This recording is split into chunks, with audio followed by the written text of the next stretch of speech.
Well, usually American Muslims, they have a tendency to stand out and draw attention. This is especially true for women because of their conservative dress when they tend to cover most of their body except for their faces and hands, which is kind of different from the regular dress for the American women where they dress in a more liberal way. So, can you tell us why do Muslim women have to dress in this way and why is it important for them to keep doing so in the current times? I think it's very important. The parameters of dress for Muslim women and Muslim men are parameters that were established by the creator of the universe, by Allah.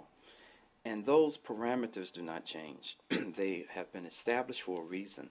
It's for the modesty of the Muslim sister, and it's to safeguard the morality of the society itself. In this particular culture, we can look back in its history and find that in America, it is of recent vintage that you find so many women exposing their bodies when they go out in public. One of my sisters, as a matter of fact, my oldest sister, when I look back at pictures and photographs of her in public school and going to church and things like that, she was very conservatively dressed. Nothing was being exposed on her body except for her face and her hands.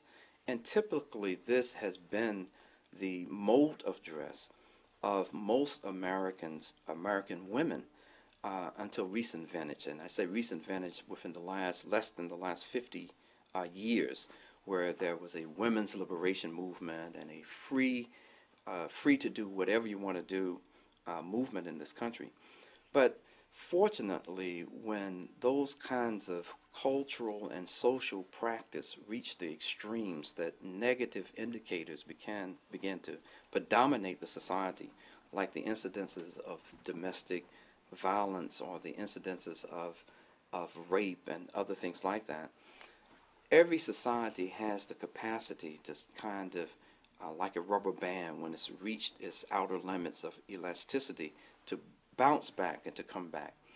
We have examples of this in American society, where you find that in the 1920s, prior to the Great Depression, it was referred to in American history as the Roaring Twenties because of the dress of many of the women at that time. It was a period of freedom of expression, but it was not freedom of expression within divine guidelines.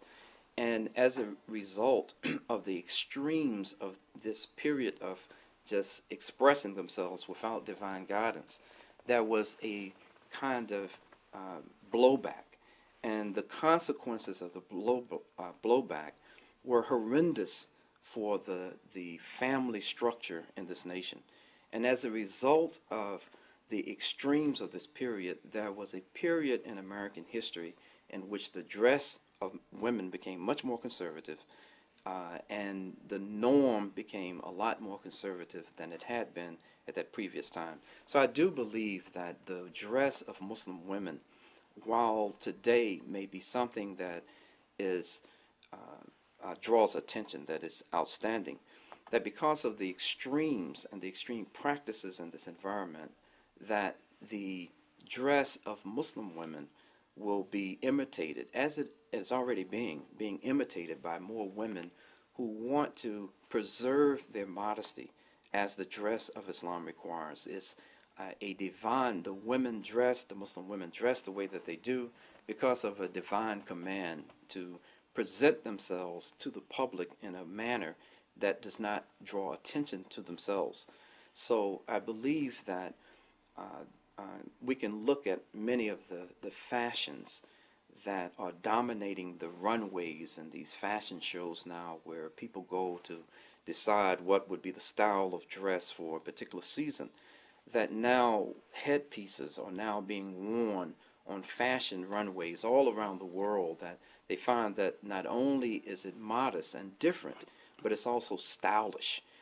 So Muslim women cannot change with whatever fashion trend is predominating here in this country or anywhere else, because it would be a violation of what has been established as a dress code for the women.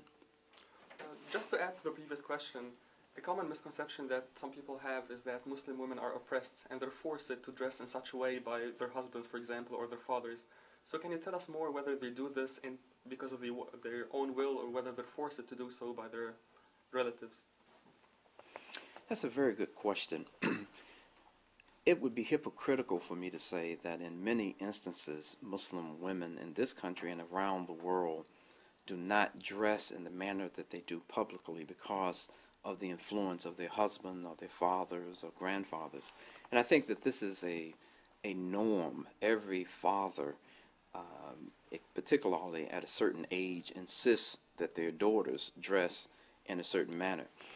But beyond this adolescent and pre-adolescent stage of dress, Muslim women are choosing to dress in the manner that they do.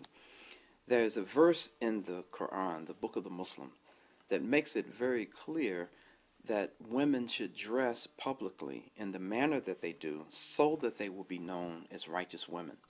And the experience of Muslim women in this country and around the world gives validity to this argument that's found in the Quran, that there's a certain level of respect that's afforded Muslim women. For an example, and it's not just unique in that way to Muslim women.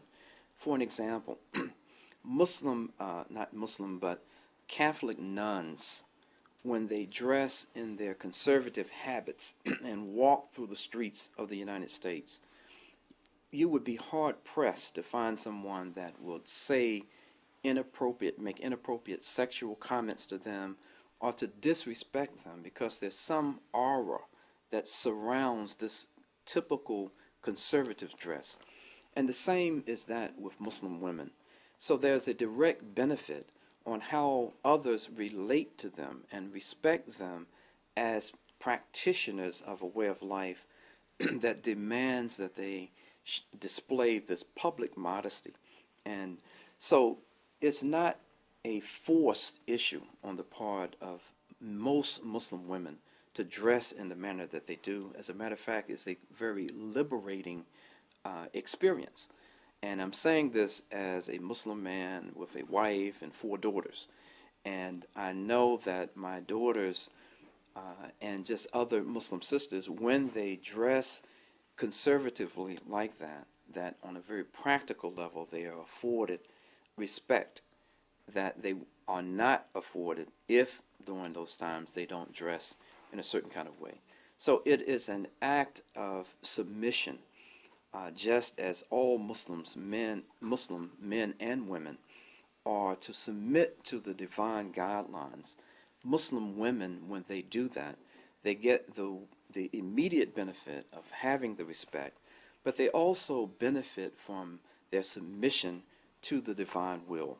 To submit to what they are commanded to do is something that benefits them in this world and in the next. Dress codes sometimes act as a barrier against their integration in the American society? Well, I guess it could to those who are resistant to modest dress on the part of women.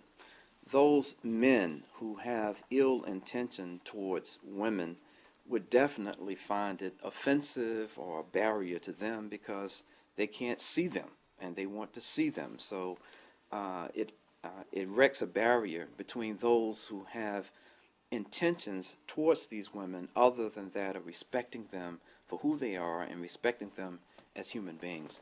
And the issue of whether or not the women should modify or completely change their dress based on whether or not it erects a barrier is something that we as Muslims cannot afford to buy into that.